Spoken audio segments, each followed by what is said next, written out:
मुस्लिम समाज, ये है वो सोसाइटी जो आका सल्लल्लाहु अलैहि वसल्लम ने तैयार किया था।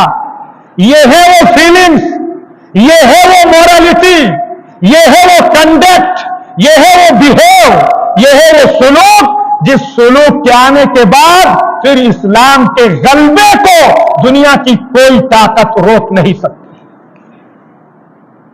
इस्लाम के गलबे की, दीन के गलबे की, कुरान के गलबे की, कुरान की आयात के गलबे की, इस्लामिक सिस्टम के गलबे की बात करने वालों को अपनी जिंदगी का जायजा लेना चाहिए, अपनी जिंदगी पर गौर करना चाहिए कि हमारी पूरी जिंदगी नबी के समाज से और नबी की तालीमात से और नबी की सिफात से और नबी की क्वालिटीज से हटी हुई है और हम इस्लाम के गलबे का इंतजार कर रहे हैं। ये ख्वाब व ख्याल